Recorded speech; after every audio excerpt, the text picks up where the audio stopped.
வணக்கம் வணக்கம்.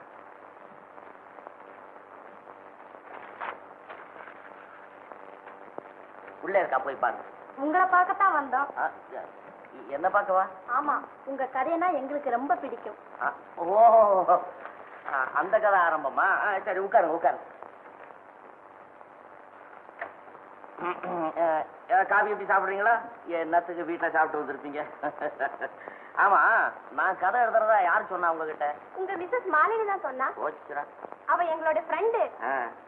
நீங்க தான் பைரவங்கிறது அவளுக்கு இப்பதான் தெரியுமாமே.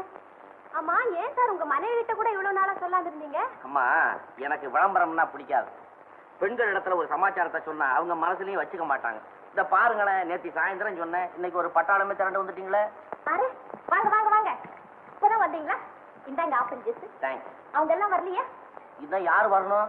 இன்னும் சில ஃப்ரெண்ட்ஸ் உங்களை பார்க்கணும்னு சொன்னாங்க. சரிதான் சரிதான், என் புருஷன் தான் பயிரவன்னு ஊரு பூரா தண்டோரா போட்டிருக்க போல இருக்க. பெரிய எழுத்தாளர் மனைவிக்கு பெருமையா சொல்லிக்கணும்னு ஆசை இருக்காதுங்களா? இருக்கு இருக்கு. இவ பேர் கமலா. வணக்கம். அவ பேர் வசந்தா. வணக்கம். அவ பேர் லல்லி. வணக்கம். அவ யார் தெரியுமோ? வணக்கம். நான் இப்பதானே பாக்குறேன், பேர் எப்படி தெரியும்? பேர் கனகவல்லி. ராட்சசம் பொண்டாட்டி. ஓஹோ, இருக்கு இருக்கு. வணக்கம். அட நிறுத்தமா, ராட்சசம் பொண்டாட்டியா? அதாங்க, இந்த ராட்சசர்னு ஒரு எழுத்தாளர் இல்ல? ஓஹோ, ராட்சச எழுத்தாளர். எனக்கு நல்லா தெரியுமே. உங்களை பத்தி கூட அவர் அடிக்கடி சொல்லுவார். அப்படியா? சொல்லிருப்பார் சொல்லிருப்பார். ஏன்னா அவரு நானும் ரொம்ப சிநேகிதம். அடிக்கடி நேர்ல சந்திக்கலன்னாலும் கனவுல வந்து படா தொல்லை கொடுப்பார். ஆனா நல்ல மனுஷன். ஏன் சார், உங்களுக்கு சோக கதை எழுத பிரியுமா, ஹாஸ்ய கதை எழுத பிரியுமா?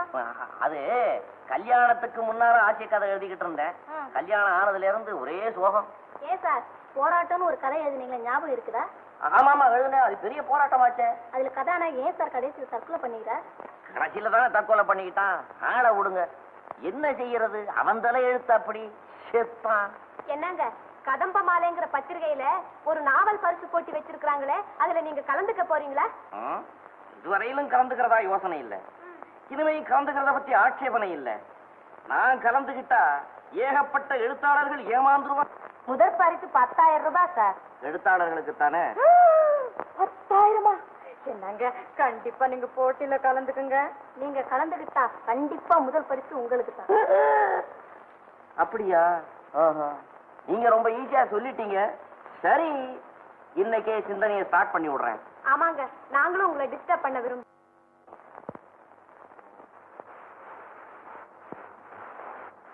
இப்படி வெளியே உட்காந்துட்டு இருக்கீங்களே, ஜுரம் அதிகமான என்ன செய்யறது? டாக்டர் வேற நிறைய தூங்கணும்னு சொல்லியிருக்காரு. தூக்கம் வரமாட்டேங்குது. கீதா, உங்களுக்கு பாட தெரியுமா? ஆபீஸ்ல இருந்து வர ஏன் வசதி இவ்வளவு நேரம்? இன்னைக்கு ஆபீஸ்ல நிறைய வேலை இருக்க. Hello, good evening Vasanthi. Good evening. இப்ப எப்படி இருக்கு உடம்புக்கு? பரிபூர்ணமா குணமாயிடுச்சு. அக்கா, இவரு காஃபி குடிச்சிட்டேன். அக்கா 4 மணிக்கே கொண்டு வந்து கொடுத்தா. வசந்தி, நான் இவ்வளவு சீக்கிரம் குணமானதுக்கு காரணம் உங்க அக்கா கீதா தான். தேவை அறிஞ்சு, நேரம் அறிஞ்சு அவ செய்த உதவிய என்னால மறக்கவே முடியாது. சிரிச்ச முகத்தோட சலிப்பில்லாம அவ நிமிடக்கி நான் எப்படி நன்றி செலுத்துறதுன்னே எனக்கு புரியல. டாக்டருடைய மருந்தை விட கீதாவனுடைய அன்புதான் என் நோயை போக்கினது.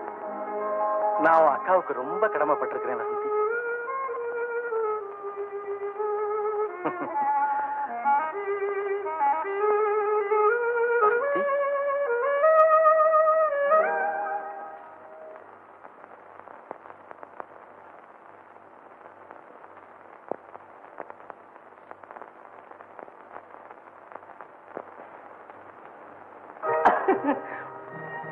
என்ன வசந்தி, என் மேல கோவமா? பின்ன என்னவா? அக்காவை பத்தி அவ்வளவு புகழ்ச்சியா பேசினீங்களே, என்னை பத்தி ஒரு வார்த்தை பேசினீங்களா? அதுக்கு தான் நான் இவ்வளவு கோவம். இத பாரு வசந்தி, உன்னை பத்தி ஒரு வார்த்தை என்ன, ஒரு 1000 வார்த்தை, ஒரு 1,00,000 வார்த்தை இப்பவே சொல்லிடுறேன். எண்ணிக்க. கண்ணி, கண்ணி ரசமி, கற்கண்டி, காதல் பொக்கிஷமே, என் ஆரையர் காதலி. அப்போ உனக்கு என் மேல பொய் கோவம் தானே? நிஜ கோவத்தையும் பொய் கோவமா மாத்திர சாகச்சிட்டேன். நீங்க தான் நிறைய கத்து வச்சுக்கிட்டு இருக்கீங்களே. சரி, போனது போகட்டும். இப்ப நம்ம கொஞ்சம் சீரியஸா பேசுவோம். நம்ம கல்யாணம் எப்போ? அடே அப்பா, அதுக்குள்ள என்ன அவசரம்? இத பாருங்க, அக்கா கல்யாணம் முடிச்சதுக்கு அப்புறம் தான் நம்ம கல்யாணம். எனக்கு என்னம்மா இப்ப கல்யாணத்துக்கு அவசரம்? நல்லா தான் இருக்கு போ. உனக்கு என்ன வயசு கொஞ்சமாச்சு நினைச்சிட்டு இருக்கியா? உனக்கு பின்னாடி வசந்தி வேற இருக்கா. இந்த பாருமா, பையன் கண்ணுக்கு பார்க்க லட்சணமா இருக்கானா. வயசு 30 தான் ஆச்சான். ரயில்வேல 140 ரூபாய் சம்பளத்துல இருக்கானா. நம்ம அந்தஸ்துக்கு இதை விட நல்ல வரம் கிடைக்கவே கிடைக்காது. அடுத்த வாரம் அவங்க பொண்ணு பார்க்க வர போறாங்களாம். கடவுள் புண்ணியத்துல எல்லாம் ஒத்து வந்தா அடுத்த மாசமே அவன் கல்யாணத்தை முடிச்சிடலாம்னு நினைக்கிறேம்மா. Very good. அம்மா, கல்யாணத்தை கண்டிப்பா முடிச்சிட வேண்டியதான். ஏம்மா, மாப்பிள்ளை பிடிச்சிருக்காரா? ஓ, அழகா இருக்காரா? நீ சொன்னா நான் நம்ப மாட்டேன். மாப்பிள்ளைய வர சொல்லு, அக்காவுக்கு தகுந்த ஜோடியான நான் பார்த்து தீர்மானம் பண்றேன். சரி சரி, போடி அரட்ட. அக்கா, அக்கா.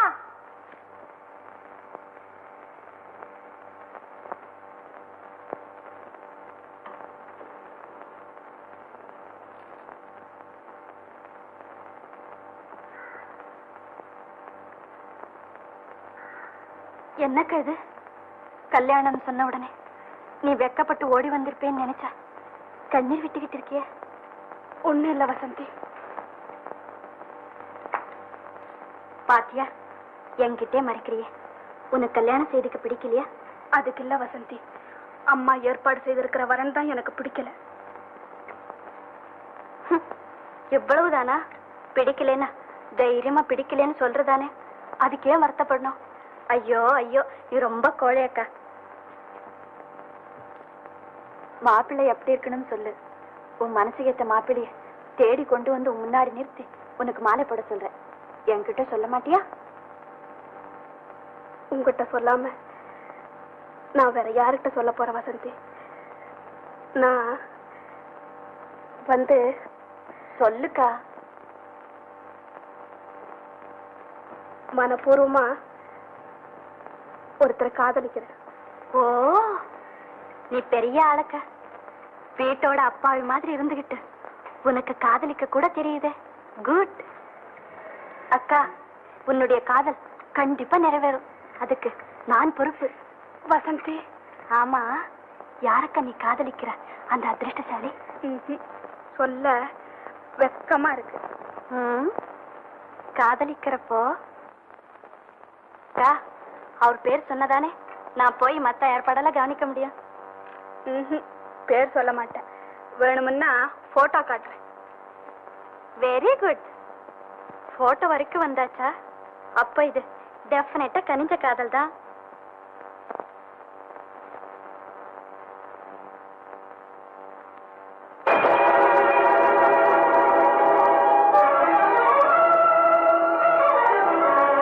வசந்தி, முதல்ல நான் அவரை சந்திக்கிறப்பவே என் மனசு அவருக்கு பறி கொடுத்துட்டேன். அவர் உடல்நிலை சரியில்லாம இருந்த போது அவருக்கு சேவை செய்யற பாக்கியம் எனக்கு கிடைச்சது. அவரோடு பழகினேன். அவருடைய அன்பும் ஆதரவும் என்னை அவருக்கு அடிமையாகிடுச்சு. அவர் என் இதய கோவிலிலே தெய்வமாகி விட்டார் வசந்தி. அக்கா, அவரு உன்னை காதலிக்கிறாரா? காதலிக்கிறாருன்னு தான் நினைக்கிறேன். அவர் என்ன விரும்பலன்னா எனக்கு வாழ்வே கிடையாது வசந்தி. என்னுடைய இந்த ஒரே ஆசையை கடவுள் நிறைவேற்றி வைப்பாருன்னு நம்பிக்கையோட இருக்கு. இந்த நம்பிக்கை நாசமான என்னுடைய இதயம் வெடிச்சிடும். எனக்கு பைத்தியமே பிடிச்சிடும்.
இவரே உனக்கு கணவராக வாய்ப்பார்.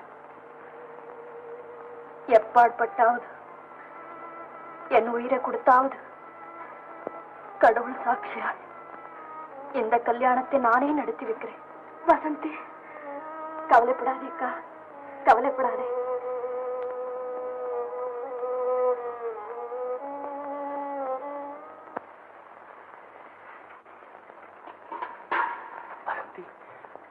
உங்ககிட்ட ஒரு முக்கியமான சமாச்சாரம் சொல்லணும். என்ன எங்க ஆபீஸ்ல கோயம்புத்தூருக்கு மாத்திட்டாங்க. இன்னும் ஒரு மாசத்துல நான் அங்க போயாகணும். அதுக்குள்ள நம்ம இருங்க. ராத்திரி 10 மணிக்கு மாடியில எனக்காக காத்துக்கிட்டு இருங்க. நானும் உங்களோட ஒரு முக்கியமான விஷயத்தை பத்தி பேசணும். நம்ம பழைய ஒரு வயலுக்கும் கை போட தெரியாத நான் எப்படி கதை எழுதுறது? ஆனா ஏதாவது ஒரு கதையை காப்பி அடிக்கலாம்னா எல்லாம் ரிஜிஸ்டர் பண்ண கதையா இருக்கு. ஆமை கதை எழுதுவோம். தமிழ்நாட்டின் தலை சிறந்த எழுத்தாளர் பைரவன் அவர்களே, வணக்கம். வணக்கம். என்ன அன்னைக்கு அடுக்கு மொழியிலே திட்டுற? என் மேல கோவமா? ஆமா, கோவம் தான். எனக்கு என்ன தப்பு செய்தேன்? நீங்க செஞ்சிருக்கிற தப்புக்கு மன்னிப்பே கிடையாது. ஓஹோ, அங்க வந்துட்டியா? ஓ, புரிஞ்சு போச்சு. எங்கிட்டயே மறைக்க பாத்தீங்களே, நடக்குமா? என்னைக்காவது ஒரு நாள் உண்மை தெரியாம போயிடாது எழுத்தாளரே. எழுத்தாளர் மாலினி, நான் என்ன செய்வேன்? நான் எவ்வளவு புத்திசாலித்தனமா நடந்தாலும் என்னுடைய செவ்வாய்க்கிரக சமயத்துல காலம் வாரி விட்டுடுதே. இதெல்லாம் நான் வேணும்னா செய்யறேன். ஏன் போராத காலம், என்ன மன்னிச்சுக்க. இந்த ஆண்களே இப்படிதான், முதல்ல தப்பு செய்யறது, அப்புறம் மன்னிப்புங்கிறதும். அட, ஏமா எல்லா ஆணையும் சொல்ற? என்ன மாதிரி மானத்துக்கு மரியாதை கொடுக்கறவன் தான் மன்னிப்பு கேட்கறான். எதுக்காக விஷயத்த மறைக்கணும், மன்னிப்பு கேட்கணும்? அந்த நல்ல விஷயத்துல மட்டும் எனக்கு பங்கு இல்லையா என்ன? நல்ல விஷயமா? நீ எங்க வர்ற? ஒன்னும் தெரியாத பப்பா. நீங்க சொல்லலன்னாலும் நான் பேப்பர்ல பார்த்து தெரிஞ்சுக்கிட்டேன். பேப்பர்லயா? ஆமா, நாளைக்கு நம்ம ஊர்ல இந்த பைரவனுக்கு பாராட்டு விழா நடக்க போகுதுன்னு பேப்பர்ல கொட்டை எழுத்துல போட்டிருக்கு. இந்த பாருங்க. இத பார்த்ததுல இருந்து எனக்கு எவ்வளவு சந்தோஷம் தெரியுங்களா? அம்மா, இது ஏன் என்கிட்ட சொல்லாம இருக்கீங்க? நீ இத சொன்னியா? நான் எதையே நினைச்சு திணறிக்கிட்டு உட்கார்ந்து இருக்கிறேன். அப்பாடா. இத பாரு மாலினி, எனக்கு விளம்பரம் பிடிக்காதுன்னு தான் உனக்கு தெரியுமே. என்னமோ வந்தாங்க, உங்களுக்கு பாராட்டு விழா கொண்டாடணும்னு சொன்னாங்க. அட சரிதான், போங்கயா, வர்றேன் போ அப்படின்னு மனமில்லாம ஒத்துக்கிட்டேன். இந்த சின்ன விஷயத்த உங்ககிட்ட சொல்லுவானேன்னு சும்மா இருந்துட்டேன். எதுங்க சின்ன விஷயம்? உங்களுக்கு பாராட்டு விழான்னு எனக்கு சந்தோஷம் இல்லையா? என்னங்க, நானும் விழாவுக்கு கூட வர்றேங்க. என்னது, கூட வர்றியா? ஐயோ, வேண்டாம். எக்கச்சக்கமான கூட்டமா இருக்கும். அதுவும் எனக்கு பாராட்டு விழா சொல்லணுமா? ஊர்ல உள்ள ஆளெல்லாம் அங்கதான் இருப்பாங்க. வேண்டாம், நான் சொல்றத கேளு. அடுத்த மாசம் எனக்கு பொன்னாட போத்த போறாங்களாம். வேற வந்து தொல்லை பண்ணிக்கிட்டு இருக்காங்க. நான் சரி வர்றேன்னு சொல்லி ஒத்துக்கிட்டேன். அப்ப வந்தீங்கன்னா உன்னை பக்கத்துல உட்கார வச்சு உனக்கு ஒரு பொன்னாட போத்த சொல்லுவேன். அது இல்லாம இப்ப நீ கர்ப்பமா வேற இருக்கிற, வீட்டுல இருமா. அதெல்லாம் முடியாது, நானும் தான் வருவேன். அடாடாடாடா, நான் சொல்றத கேளு. அந்த நெரிசல்ல வந்து கஷ்டப்பட்டீங்கன்னா அப்புறம் குழந்தை நசுங்கி பிறக்கும். அம்மா இல்ல.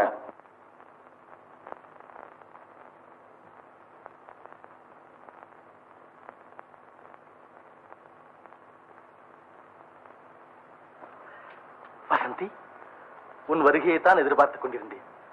வசந்தி, என்ன முக்கியமான விஷயத்தை பற்றி என்னிடம் பேச வேண்டும் என்றாய்? நம் திருமணத்தை பற்றியா? இல்லை, அக்காவின் திருமணத்தை பற்றி உங்களிடம் கலந்து ஆலோசிக்கவே வந்திருக்கிறேன். என்னிடமா? வரன் பார்த்து விட்டீர்களா? பார்த்து விட்டோம். திருமணம் நிச்சயமாகிவிட்டதா? மணமகன் சம்மதித்தால் அவள் திருமணம் நடந்துவிடும். இன்னும் அவன் சம்மதத்தை கேட்கவில்லையா? இதுவரையில் இல்லை, இனிமேல் தான் கேட்க வேண்டும். நீங்களே சொல்லுங்கள் பாஸ்கர், என் அக்காவை பற்றி நீங்கள் என்ன நினைக்கிறீர்கள்? நானா? சுருக்கமாக சொன்னால், உன் அக்கா அழகுள்ளவள், அறிவுள்ளவள், அடக்கமான பெண். அவளை மணந்து கொள்ள எவனும் மறுக்க மாட்டான். உண்மையாகவா பாஸ்கர்? ஆமாம் வசந்தி, அவளை மனைவியாக அடைபவன் பாக்கியசாலி. அந்த பாக்கியசாலி நீங்கள் தான் பாஸ்கர். நானா? ஆமாம், நீங்கள் தான் அவளை மணந்து கொள்ள வேண்டும். இனி என்னை மறந்து விட வேண்டும்.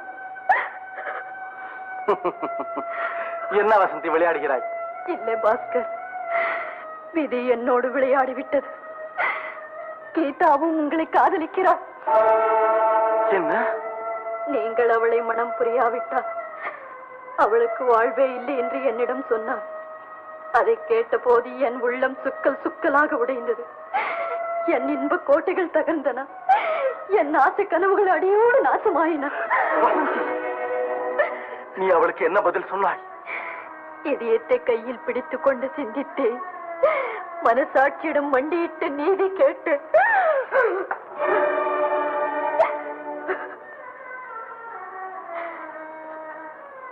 பாஸ்கர்,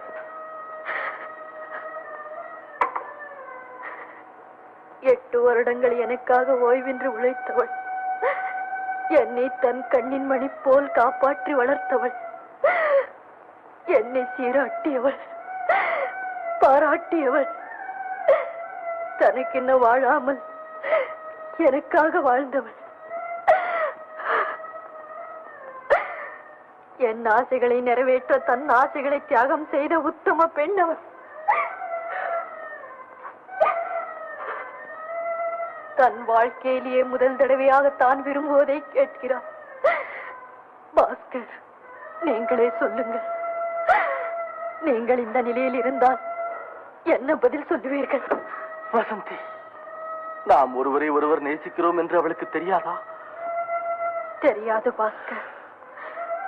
தெரிந்திருந்தால் அவள் தன்னுடைய காதலை வெளியிடாமல் அதை தன் உள்ளத்தின் அடித்தளத்தில் புதைத்து விட்டு உங்களை எனக்காக விட்டு கொடுத்திருப்பாள். அத்தகைய உயர்ந்த மனப்பான்மை கொண்டவள் அவள். வசந்தி, நம்முடைய காதலை பற்றி அவளிடம் தெரிவித்திருக்கலாமே வசந்தி. தெரிவித்திருக்கலாம். ஆனால் தன் மனதை திறந்து எண்ணத்தை வெளியிட்ட பிறகு நான் இதை சொன்னால் என்னை பற்றி அவள் என்ன நினைப்பாள்? தன் வாழ்விலே குறுக்கிடும் வஞ்சகி என்றுதானே அவள் உள்ளம் நினைக்கும். நன்றி மறந்தவள் என்றுதானே அவள் நெஞ்சம் துடிக்கும். அப்படியானால் நீ செய்த முடிவு? என் உயிரினும் மேலாக நேசித்த உங்களை, என் உள்ள கோவிலில் வைத்து பூஜித்த உங்களை அவளுக்கு அர்ப்பணம் செய்ய தீர்மானித்து விட்டேன் பாஸ்கர். முடியாது வசந்தி, முடியாது. உன் தீர்மானத்தை என்னால் ஒப்புக்கொள்ளவே முடியாது. உன்னை இழந்து ஒரு நிமிடம் கூட என்னால் வாழ முடியாது. வசந்தி, நம்மால் வளர்க்கப்பட்ட தூய காதலை நீ பறித்து விடாதே. உன்னால் உருவாக்கப்பட்ட அன்பு கோவிலை நீ இடித்து விடாதே. என்னை ஏமாற்றி விடாதே வசந்தி, ஏமாற்றி விடாதே. விதியின் வலிய கரங்களிலே என் பிஞ்சு உள்ளம் சிக்கி சீரழிந்து விட்டது. என் காதல் செத்து விட்டது பாஸ்கர். நான் உணர்ச்சியற்ற மரமாய், உள்ளமிழந்த கற்சிலையாய், உயிர் ஒன்றை தவிர அத்தனையும் இழந்துவிட்டு அபலையாகிவிட்டேன் பாஸ்கர். ஆகவே என்னை மறந்து விடுங்கள். என் அக்காவை ஏற்றுக்கொள்ளுங்கள். உங்களை மனமுடித்து வைப்பதாக அவளிடம் வாக்குறுதி அளித்து விட்டேன். தயவு செய்து அதை நிறைவேற்றுங்கள். அப்படியானால் நீ எனக்கு அளித்த வாக்குறுதி? என் கூட பிறந்தவளுக்காக அதையும் தியாகம் செய்து விட்டேன். வசந்தி, உன் அக்காவிற்காக இந்த மகத்தான தியாகத்தை நீ செய்யலாம். நான் எதற்காக செய்ய வேண்டும்? தேவையில்லைதான். ஆனால் இனி எக்காரணத்தை கொண்டு நான் உங்களை மணக்க முடியாத நிலையில் இருக்கிறேன். பாஸ்கர், என்னை மறப்பதற்காக நீங்கள் எவ்வளவு ஒருவளை மனப்புரியத்தான் போகிறீர்கள். அந்த எவ்வளோ ஒருவளாக ஏன் என் அக்கா இருக்கக்கூடாது என்றுதான் உங்களிடம் யாசிக்கிறேன். பாஸ்கர், என் அக்காவிற்கு சந்தோஷத்தையும் எனக்கு ஆத்ம திருப்தியும் அளிக்க வேண்டும் என்றுதான் உங்களை கேட்டுக்கொள்ளுகிறேன். நீ என் மீது சுமத்தும் பாரத்தை என்னால் தாங்க முடியாது வசந்தி. எதையும் தாங்கும் இதயம் வேண்டும் என்று நீங்கள் அடிக்கடி சொல்லுவீர்களே, அதற்காக கொண்ட ஆசைகளையும் கண்ட கனவுகளையும் நிர்மூலமாக்கிக் கொள்வதா? ஆசைக்காக வாழாமல் கடமைக்காக வாழ்பவள் தானே பெண். அந்த இனத்தில் நான் பிறந்து விட்டேனே, அந்த பெண்மைக்கு நான் மதிப்பு கொடுக்க வேண்டாமா? கடமைக்காக கண்ணை மூடிக்கொண்டு பாழுங்கிணத்தில் விடலாமா வசந்தி? அதையும் நான் தியாகம் என்று ஏற்றுக்கொள்ளுகிறேன். செய்யும் இந்த மாபெரும் தியாகத்தினால் உனக்கு யாராவது சிலை வைத்து கும்பிடப் போகிறார்களா? மனசாட்சியை மதித்து வாழ்பவர்களுக்கு அந்த புகழ் தேவையில்லை. பாஸ்கர், என் கோரிக்கையை நிறைவேற்றினால் என் வாழ்நாள் முழுவதும் உங்கள் நினைவோடு வாழ்வேன். நான் சாகும் போது உங்கள் நினைவோடு சாவேன். சொல்லுங்கள் பாஸ்கர், சம்மதம் என்று சொல்லுங்கள் பாஸ்கர். ஐயோ வசந்தி, என்னை சித்திரவதை செய்கிறாயே. பாஸ்கர், பாஸ்கர், என் கண்ணீரால் உங்கள் பாதங்களை கழுவுகிறேன். உங்கள் அன்பிலே தூய்மை இருந்தால், உங்கள் இதயத்திலே இரக்கம் இருந்தால், உங்கள் உள்ளத்திலே கருணை இருந்தால், அழிந்து போகும் ஒரு குடும்பத்தை காப்பாற்றுங்கள் பாஸ்கர். வசந்தி, உன் கண்ணீருக்கு காணிக்கையாக என் வாழ்வையே அர்ப்பணிக்கிறேன். நீ என்னை வென்று விட்டாயம்மா, வென்று விட்டாய். பாஸ்கர், என்னை பெற்ற தாயை விட, என்னை படைத்த தெய்வத்தை விட மேலான தெய்வம், கண் கண்ட தெய்வம் நீங்கள் தான் பாஸ்கர்.